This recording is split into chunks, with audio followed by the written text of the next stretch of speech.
Is your For You page a crystal ball, a digital mirror that you are using to scry through the digital labyrinth of the internet? What if I told you that you were in a digital labyrinth every time you're on the internet, and there were perils around every corner? We are going to look at ancient mythology and symbolism to delve deeper into the reality of the internet. Let's go. The typical phraseology and nomenclature is, I am on the internet. I'm going to go on to the internet. Are you on the internet? No, baby. You're not on the internet. Now you are fully in the internet. And these are two very different things. And I'm going to explain why, and I'm going to explain what I mean. Here's the deal. Back in the day when I was a kid, 20 years ago, there was a family desktop. And everybody could use the family desktop. You typically had different profiles for each family member or whatever. And you would go on the internet, and people could walk by, they could see what you were on, they could see what you were doing, etc. Right? I remember distinctly when social media really started to kind of take off. It was MySpace, okay? Now, in MySpace days, I was probably like 12 or 13. I was in middle school, and I was not allowed to have a MySpace. And this made me really behind socially all the other kids. So I ended up making friends with this kid. His name was Justin. He ended up being gay and having a crush on me, which is like another thing that, my neurodivergent ass does not see that. This happens all the time. There was the Doug guy. There was another. I've had like 3 friends who end up being secretly gay and they're secretly in love with me. That's a conversation for another time. I got to start paying more attention. This is why I don't have any friends anymore. Anyways, I would go to his house and I would go on their family desktop and he would help me like make a cool MySpace profile. And I would flirt with little girls, at the other middle schools as middle school Izzy. And it was such a cool, rebellious, fun, interesting time. You could pick out your cool MySpace profile songs. And I had like Soulja Boy Tell 'Em, and I had like an Under Armour back page. It was so sick, right? It was so cool. You would go on it. And I remember I had like 5 or 6 different MySpace profiles because I would go to this friend's house, once a month or something, and I'd always forget my password, blah, blah, blah. Right. And especially it felt extra sneaky because my dad had a MySpace page as well. And he was a musician. So he had thousands of friends and it was this big, cool thing. It was a part of his business. Right. And I remember thinking, I felt like I was sneaking around on the internet around my dad, right? And this is going to be an important thing. So continue to listen. Just hear me out here. That felt like going on the internet. I remember another time when I really was allowed to start being kind of alone on the internet when the family desktop was moved into an office and I was allowed to start going on it alone. I was like 14 and I was starting to order Francisco Rodriguez baseball cards. K-Rod, baby. K-Rod, my favorite pitcher ever. Guy was insane. Literally insane. Amazing pitcher. Total asshole too. Love it. Love asshole closing baseball pitchers. They're nuts. I love it. So that's when, of course, porn came in and all this other stuff, and it feels sneaky. But guess what? When you leave the laptop, when you leave the computer, you've left it. It's over. There is no internet connection anymore. Now, what we have is the internet on us. We used to go on the internet. Now the internet is on us because it is in our pocket all the time. It's in our hand. The internet is now on us. It is attached to us like a strange little homunculus. Okay. And this distinction is super important. And I am changing the way that I interact with the internet by thinking of it as a place I am going into. Because if we really look at the internet in an esoteric sense, there's a ton of symbology that we can use from the myths of old to really get a better understanding of what the internet is and the traps and true perils of what it is. Charles Carroll of MDE often talks about pornography and the way that we interact with it when we're young. And he has a joke that he talks about, and he says that pornography literally is a form of rape. this is extremely interesting. And when you listen to it, it fundamentally changed the way that I looked at the internet and all of this stuff. And I see the true perils of the internet. First, let's talk about the myth and what it is, and then we'll make this connection. So, the myth of the labyrinth starts with the reign of terror of King Minos. So, King Minos ruled a small island called Crete, and this is of Greece, right? He once asked the god Poseidon to send him a sign that him being the king was his divine right. So Poseidon sent him a magnificent white bull from the sea. Okay, now what ended up happening was Minos was supposed to sacrifice the bull, but what he did instead, he kept the bull for himself. I never understand like Greek myths or even Roman myths for that matter. They never listen to these omnipresent beings and gods that can like change and alter reality in whatever way they want. The guy sent him a white bull from the ocean and he's just like, nah, this is mine, bro. It's very interesting and weird. It's also very weird how the gods are always jealous of humans. That's another really interesting caveat when it comes to the Greek mythologies.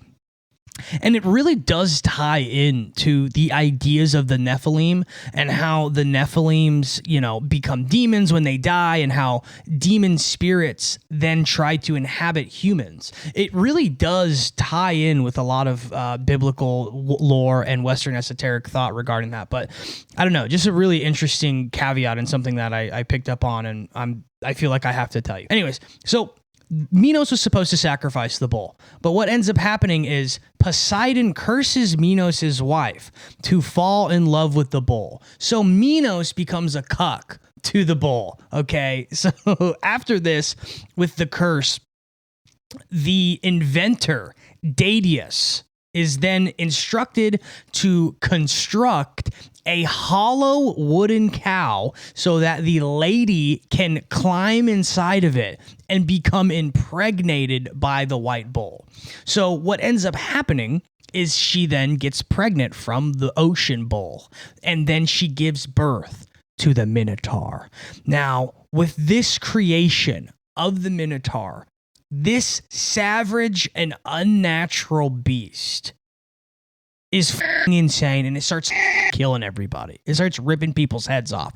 So what King Minos has to do is he has to build a labyrinth to contain it. Okay. Now I want you to think of like the reality of this, if this was real. And personally, I believe a lot of myths there's more truth to them than we think and than we believe. For example, Saint George, classically is famous and is sainted for killing and slaying a dragon, right? Dragons are the only animal in the zodiac that does not, actually exist. I believe dragons existed. I believe that there might have been beings like the Minotaur. I believe that there could have been gene splicing sort of, maybe not technology, more of a spiritual, mystical sort of thing going on with the Nephilim and the fallen angels. So I believe that the Minotaur probably did exist. I really do. And call me crazy, whatever. I don't really care. That's by far the craziest thing that I believe. But what ended up having to happen was every single year, okay, Minos would take 7 boys and 7 girls as tribute to the Minotaur and to feed the Minotaur. And they would run around the labyrinth and they would be, obviously horrified that this massive beast was going to fuck them apart and eat their entrails. Now, what this spawned out of was King Minos waging a war on Athens and beating Athens in this war. And that was their punishment, was they had to send these tributes. So, yeah, that's how that ended up happening. So what ends up happening further is Theseus then volunteers to be one of the tributes. Theseus has a divine birth and is one of these sort of Herculean type of characters that the epics are written about, right? Theseus is he's a... Boat goes binty? Okay, basically is what it is. And he is the prince of Athens. And he volunteers so he can kill the Minotaur. So what ends up happening is he is given a ball of thread, so that way he can track his way through the Minotaur, through the labyrinth. Now, this myth is very, very important, and this myth tells us a lot about human psychology. And remember, myths are essentially archetypes. These archetypes can be applied to various things within life. As you're going to see in the bonus that I included with this episode, that is available now, by the way, everything is everything. Everything is intertwined with everything. And the esoteric symbolism of the labyrinth shows us a lot about the human condition. The labyrinth represents the unconscious mind and spiritual confusion.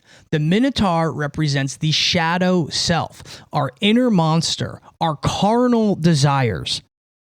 Theseus represents our conscious ego and the heroic will, and the thread that Theseus uses to get out of the labyrinth represents our intuition, our divine wisdom, and our esoteric guidance.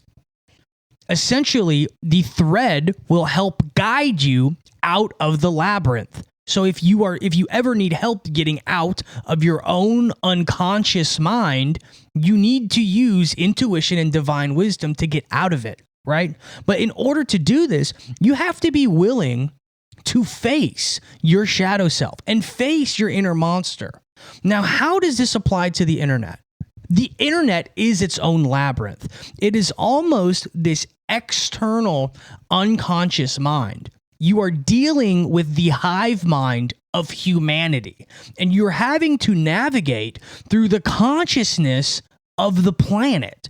It is extremely weird and an extremely abstract version sort of your own mind, and the way that your own mind has to navigate the labyrinth, which is the unconscious mind of all of humanity. That's what the internet is. The internet is literally everybody's thoughts being digitally alchemized and presented into this superhighway of information, right? That's what it is. That's what it's become. Instagram is just a labyrinth of everybody's thoughts and what they're trying to project and what they're trying to show you. And there's minotaurs all over the internet. There's OnlyFans thoughts that are trying to get you to coom. There are people selling you workout courses. There are people that are selling you literal drugs and info wars, food rations, right? It's every single thing. And you have to deduce what's a minotaur, what is not, right? Because there are minotaurs around every single corner, but there are occasionally a Theseus who is there trying to help you and trying to help you navigate. There are good influencers. There are people that have, good intentions on the internet. I like to think of myself as one of them. I try to be optimistic. I try to give you guys this information to help you so you can understand how these sort of archetypal things that have been going on eternally and that will eternally be going on, how to navigate them. And now this is a literal way how to navigate through the internet and how to navigate through this labyrinth, right? Because the labyrinth represents the unconscious mind, right? The labyrinth is the unconscious mind, and these minotaurs are around every corner, and they are the primal desires, right?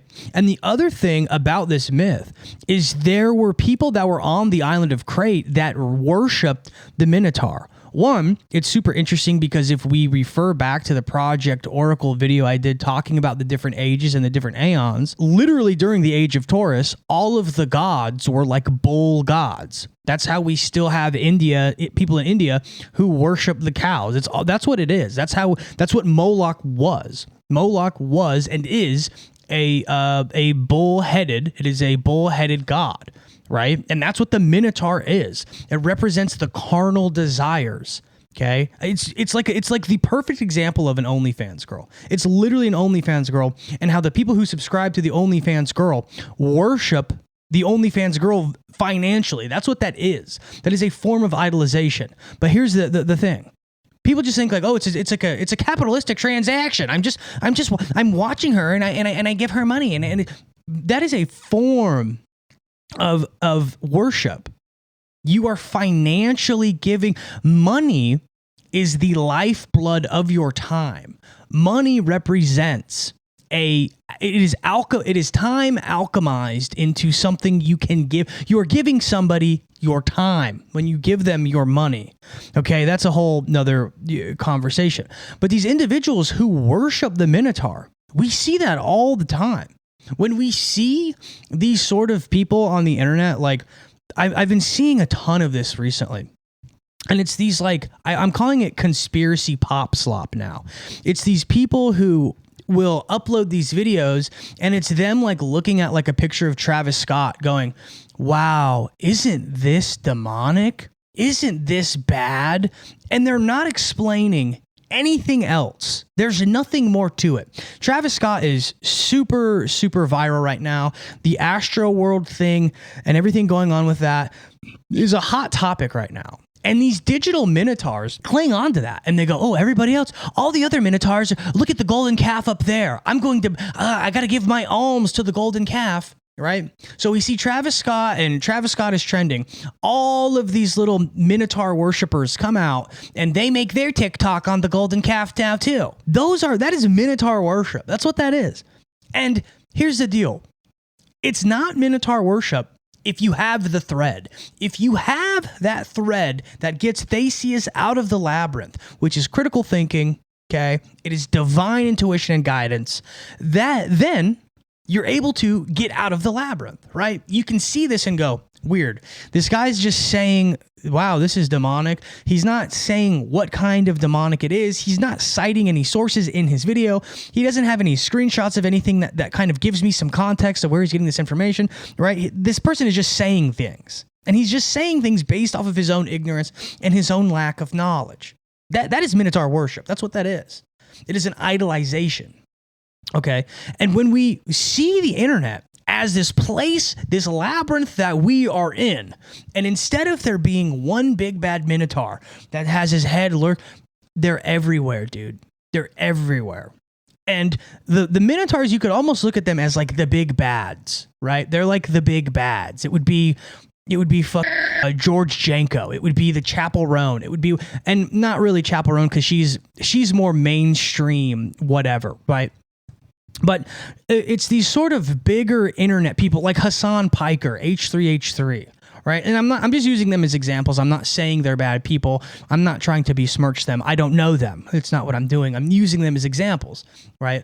They're these people who have their own little audiences, and that's fine and that's cool. And they're trying to inform them or whatever it is, right? But there's a difference. There are some that are Theseuses that are trying to get people out of the labyrinth, and there are some that are not. And here's the thing. Nobody thinks of themselves as a Minotaur. Nobody thinks of themselves as a Minotaur. Well, some of them do. OnlyFans girls do, right? Some of them do. Some of them are literally trying to get your soul. They are literally Molochian beings. I mean, that Minotaur, Moloch, Bull, it's all along the same thing. It is Age of Taurus, carnal paganry, modernized and digitized alchemically. This is alchemy. This is like okay, dude, like mystics. Old mystics, like they used to have the Oracle of Delphi, right? A big part of this myth is the Oracle of Delphi, and Theseus's like father was like this guy who was a king, and he did something. He was told by the Oracle of Delphi, basically, don't sleep with anyone. The next person you sleep with will give you a son that is, like amazing, right? Basically, prophesying for him. So he tells this to this other guy. He's like on a trip. He's on a journey. And sorry, this is so shit. I don't really, it's not off the top of my head. Okay. But then, so the guy gets him drunk, and then he has sex with his daughter, and then he has Theseus. Right. So there are these Thesian sort of characters that will, get themselves and try to get you out. Because right now, in this labyrinth, you are one of the 14 that have been selected. You're one of the 14. And you have to get out of the labyrinth. And we have these things, these For You pages, the algorithm. These are like, it's like a literal, it is scrying. If you don't know what scrying, let's get into scrying. So scrying is a form of fortune telling where you gaze into a scrying mirror or into a crystal ball, and it gives you revelations, it gives you prophecy, it gives you information. It essentially gives you information. And kind of what the algorithm is, and I've talked about this before. I talked about how, to me, the way the algorithm works, it's like magic. I've had the algorithm literally read my mind. And that goes into a theory that I have that I think Wi-Fi can read your thoughts. I think because your brain wave essentially, works as like a frequency, and Wi-Fi is, I'm touching Wi-Fi by doing this. It's crazy. I don't know if that's just a crazy theory I have or whatever, but I've had the algorithm literally, like I've thought like about whatever. Kung Fu Panda. And I haven't searched Kung Fu Panda. I know a lot of people will be like, well, it's actually because your subconscious is leaking through you and you're presenting itself to the algorithm. No, that's not what it is. I've literally had to read my thoughts. I think it's magic. I really do. And I think that scrolling on it, it can be seen as scrying.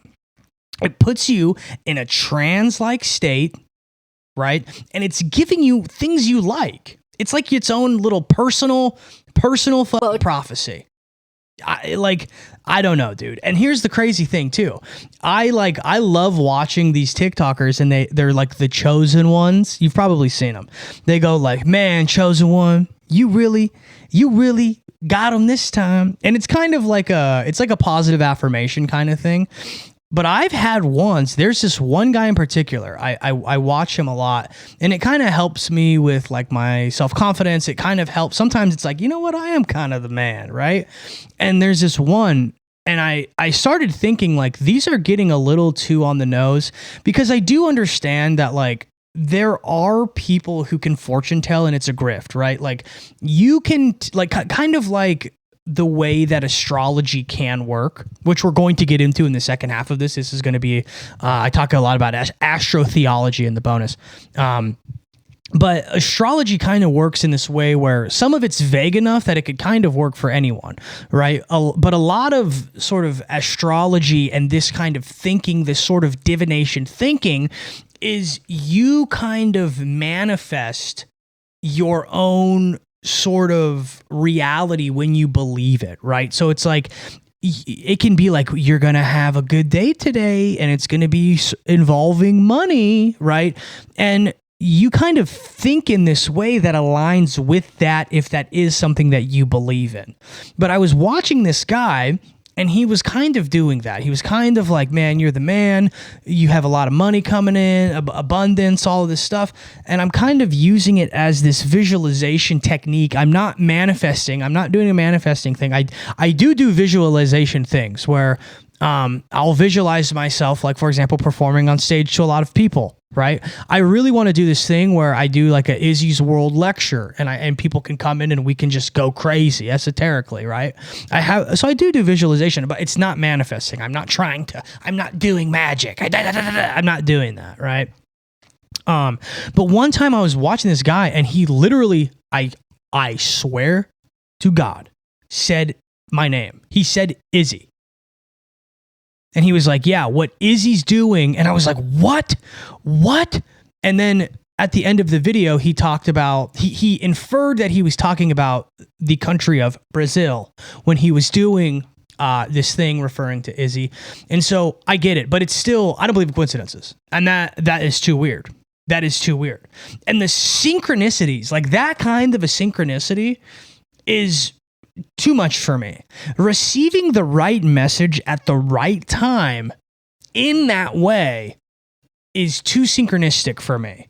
It becomes almost borderline a sort of digital alchemized sort of tarot reading in this kind of way. And I'm not getting into tarot on this episode. I've kind of exhausted the tarot thing in my own head. I think I've done enough of that. But it's like, it's scrying, it's pondering. They call scrying, they call it peeping. Because you're constantly peeping and you're just going and you're going and you're going. And this is what these old witches used to do. And the way to really think about how like magic used to work back, like, you know, because in the Bible, right, specifically, it talks about there were like wizards all over. Like people would be able to like, I'm turning that stick into a snake, wham, bam. Like they could do that kind of shit. You know, these people were doing stuff all the time. Wham, you know, magic. And I heard someone interestingly talk about this. And they basically said that all of the mystic magical energy that exists in the ether, right? There used to be less people on Earth. So you would get a greater amount of that ether if you tried to do magical things, right? If you're trying to like make something levitate and you're doing all of the things to make that happen, I don't know what those things would be, right? Essentially, you were able to concentrate more magic into you, right? And the magic in the ether existed at a much, you know, more concentrated way, because now we have 8 billion people on the planet, or however much there is, right? And I think another thing that ties in with this is sort of the belief, right? Like we have this reality that is so tapped into scientism and the measurements of scientism. Because I've said this before and I'll say it again. Scientism, in my opinion, is just the measurement of things in different way with different perspectives, right? But there used to be wonder. There used to be mystery. I've heard people call it whimsy. There used to be whimsy, right? And these people, you know, used to like, you didn't know what was around the corner. There was no photographs. There was no cameras. There was no video. If I needed to get a message to my cousin and he lived literally like 20 miles away, it would take me a day to get there, right? Things were a lot slower. And so when we look at this sort of, you know, digital age and this concept and this idea that I can have an endless stream of things telling me what I want whenever I want it. That is so crazy. And I'm not specifically referring to just the chosen one videos I watch. I'm not talking about that. I'm talking about in general. If you like football, you can watch football eternally. It will go forever. It will never end. You will scry forever. Right? And in this, eventually you'll find somebody who might be trying to sell you a football cards, a football thing. And then suddenly you have a little Minotaur. And you have to use that thread and that judgment. Do I buy this? Am I supposed to buy this football card? I know it's only $3. Is this what I'm supposed to do? Am I supposed to give my lifeblood to this thing? Is that what I'm supposed to do? And then if you do it, you have to think, what is this thing adding? Right? Like I've had days during the whole Doug thing, I had days where I was so overwhelmed and so anxious, I would literally sit and scroll TikTok for, I'm not joking, like 13 hours. Just because I didn't know what to do. I was like, I wasn't anxious because of Doug. It wasn't because of Doug. It was because I am trying to build. I'm trying to build a business. I'm trying to build my content. I'm trying to build my audience. I'm trying to inform people. I'm trying to spread the gospel and spread the word. That's what I'm trying to do. But I was at this weird standstill because I had people telling me, you know, not to move forward with certain things and not to do certain things and to take these certain precautions. And so I would just scry all day. I would just scry and I would get into this loop where I know it's bad, but I'm just doing it to do it. And, you know, it was really bizarre. And I myself was becoming a Minotaur worshiper of the feed itself, right? The most dangerous form of this is when you don't know it, right? It's one thing if you know. Like if you know, hey man, I have a problem and I give these OnlyFans girls money and then it becomes an issue, that is one thing. If you know it's a little different, because then you know that you need to make the changes, right? And this is something I've talked about too. You know, everybody knows exactly what they need. Holy Spirit, activate. Everybody knows what's going on with them. Everybody knows what they need. At that time, when I was scrying all day, I knew that I needed to get off my and to do something. I knew that. I knew I needed to set up my studio. I knew it. I've known for months. I know that that's what I need to do. I need to get out of the labyrinth, right? But I just was existing in my subconscious, just existing in this fear that is irrational, even though I had rationalized it. And I was just existing in it and allowing myself to just be completely consumed. And that's what will happen if you get lost in the labyrinth of the internet. Right? Because when you're in, think of yourself, think of the way you look when you're on the internet, right? Like if you're scrolling on Instagram or TikTok or whatever in bed, think of the way you look. You're literally like this and you're just laying down. You're like, what? If you saw yourself on the internet, you would get off the internet more, right? And it's one thing, again, balance is key to all of this. Balance is key to everything. But you're existing in the unconscious mind of humanity. I don't think that's hitting you. Or I don't think it hit, not you, but people. I don't think it hits people. I don't think they get it. I don't know. I really don't know. Like, because as someone who creates content, as someone who, this is like this is my job now. This is my job now. And there is no going back to teaching. That can't happen. There is no that. There's no more options. It's this or I'm homeless and dead. That's it. This is it. This is it. This is the last call. What are we doing? We're going to make it? And this is me having to be my own Theseus within the labyrinth, because I have a different set of challenges, right? Than maybe you or somebody else. I have a different set of challenges. I have to, not only fight off Minotaurs all the time, which might be people maybe trying to take advantage of my platform, or people who, are saying crazy mean things to me. People who send, I get death threats almost every single day. I have these crazy things that happen, and that's me having to exist in the labyrinth, right? Because people sow their unconsciousness onto me, or onto whoever or whatever, right? People will comment crazy stuff on my stuff, and then I'll respond and they'll say, oh, dude, I was just trolling. I'm like a fan or whatever it is. And it's like, and that doesn't happen all the time. But when they do that, I don't think they realize the impact that their words might have. And it just shows a lack of just anything, right? I think the internet has always existed in a way. And I don't know if that means literally, but it definitely figuratively, right? Because this collective unconsciousness has always existed. Now it's just digitized. It's just been alchemized. And now it's just a place. It's a place that we're in.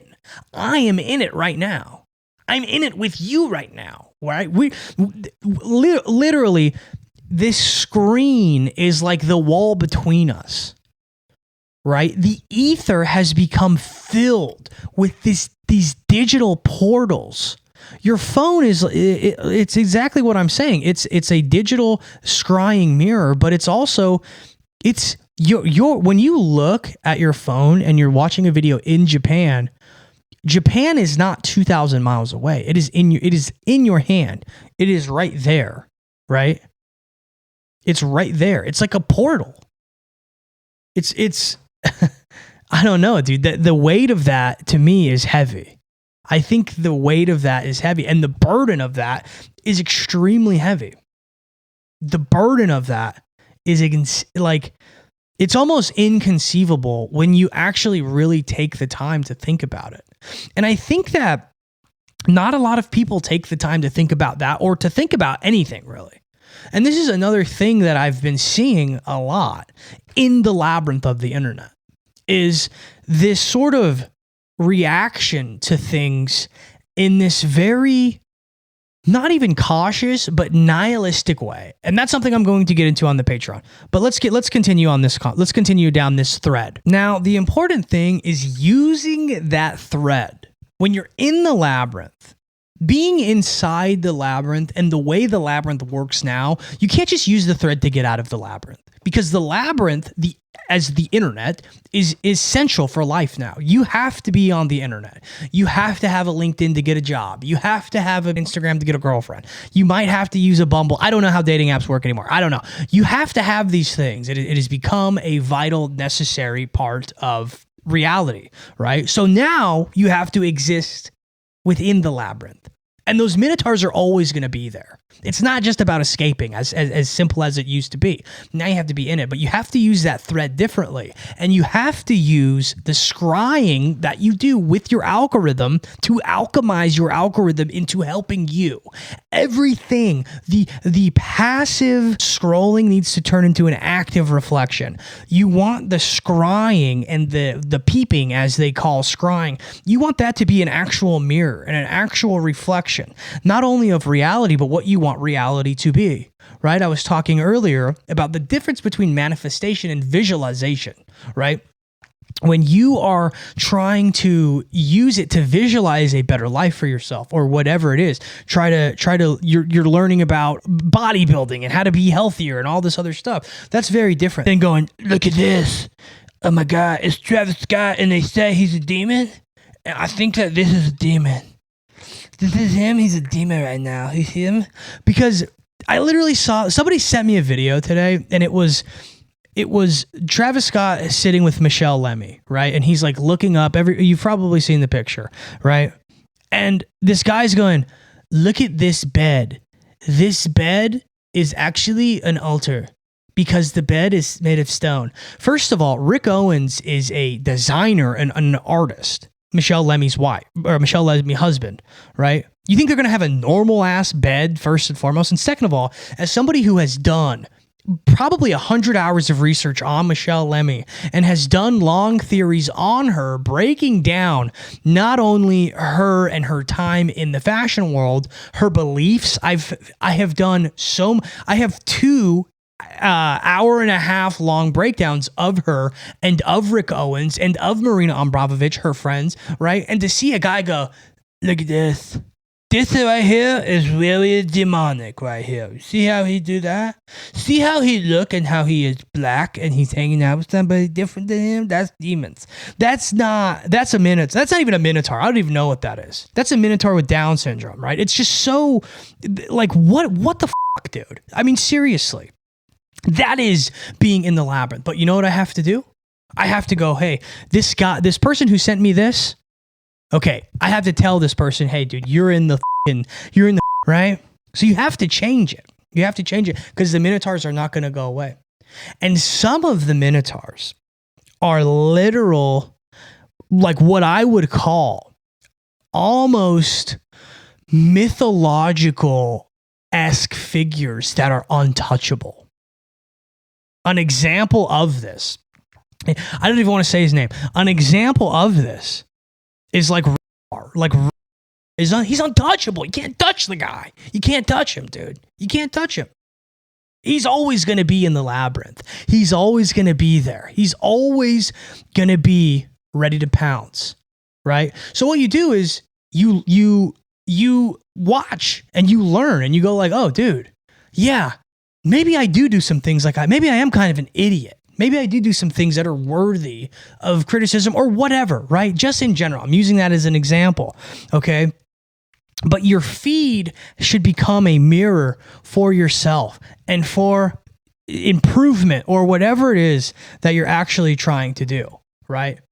Whatever it is you're actually trying to do, because the labyrinth, again, is the unconscious mind. You want it to be cognizant and you want it to be a compass, because the labyrinth is not going anywhere. It's not going to end. It doesn't end. Even when you're off of your phone, even when I turn my phone off, right? There's this super, super famous Tyler, the Creator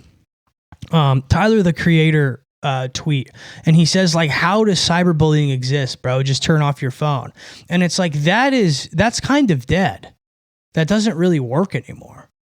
It's because you have to be digital. You almost have to be. It's, you know, I don't know. I really don't know. But as far as, you know, existing within the labyrinth in a way where you can be the Theseus, you can be the one slaying the Minotaurs, metaphorically, right? It's like being extremely informed, right? It's like being extremely informed. Like, this show gives you the esoteric mystical information to understand even the subtext of the myth itself. For example, the numerological reasons as to why there is 7 males and 7 females who are chosen to be sacrificed by the Minotaur. This is because 7 represents the perfect it's the perfect mystical number. You have 3, which represents matter, and you have 3, which represents spirit, and you have 4, which represents the material. It is the merging of the material and the immaterial, right? And that is what you are when you're on your phone. You are the material and you are in the immaterial, okay? But you are also more than that. You are also a spirit, right? But my example eludes me. Okay, but this numerology exists in there for that reason. And it also shows that there are the male and female components to this. Okay, and this is going to tie in to the numerology that we talk about in the bonus, and the male and female aspect is going to be talked about heavily this Thursday on my long theory. So, final thoughts on this. You're not on the internet, you are in the internet. And the internet is an inescapable labyrinth and an inescapable place that you will be and you have to exist in to exist within society. We live in a society, okay? And you want to move, you want to shift from being one of those 7 people who is meant to be sacrificed to the beast and the Minotaur itself. Okay, which again represents your shadow self and the unconscious mind, right? It also represents the digital figures on the internet that are out to harm you and out to get you, okay? And you want to shift from being one of these sacrifices into being Theseus yourself and use your thread in order to try to escape the labyrinth, which we have deduced you can't really fully escape it anymore.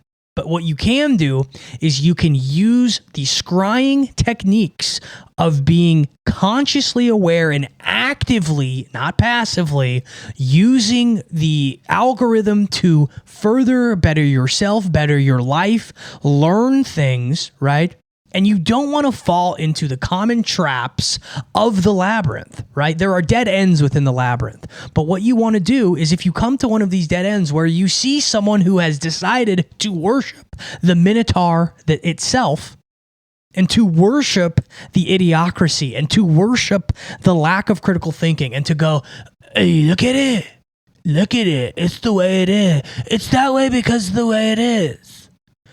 If you can do that, and shift yourself into being a Theseus, you can exist within the labyrinth and you can be slaying Minotaurs and you can be slaying all of these Minotaur worshippers and getting either puss or getting D, whichever one it is you like, all day. Become a Theseus. Become a fucking sorcerer within the labyrinth. Make the labyrinth your fucking playhouse. Make it your little Rob Dyrdek fantasy factory. Have fucking fun in there, dude. Don't fall for the trolls. Don't become a troll. Don't fall for the bots. Don't become a bot. Don't fall for the Minotaurs. Don't become a Minotaur. You don't fight tyranny or Minotaur primal carnal behavior by being someone who does that themselves, right? The point of a Christian avenger is that you don't need to be avenging. Christ doesn't need an avenger. He's done it all if you're a Christian, okay? That being said, we're about to hop over to the bonus. It's posted now. It's posted now. Let's go. Go to the Patreon. Patreon's popping. Patreon. I have tons of content. I'm bringing everything fucking back, dude. The Couch Philosopher, my rant-based topical show, is back. Couch Philosopher drops on Fridays. Long Theories drops on Thursdays. Izzy's World drops on Mondays. We have a full content library over at the Patreon. It is the best way to support me, and I'm going to post whether you're there or not. So hop on the ride and get more information or not, baby. Peace. One more thing super quick. I am now including citations to everything I say. I'm sick and tired of people just saying things to say things. Excuse me, that was disgusting. Oh, every time I go to talk, too much carbs, baby. Carbonation. Every time, now I forgot what I was saying. Oh yeah, citations. If you want the citations and you want to learn more about this stuff, go to the Patreon. The citations and the source document is going to be in the attachments at the bottom of the episodes. I'm going to be sourcing all of it. Source! Give me a source, baby! You want a source? It's a source!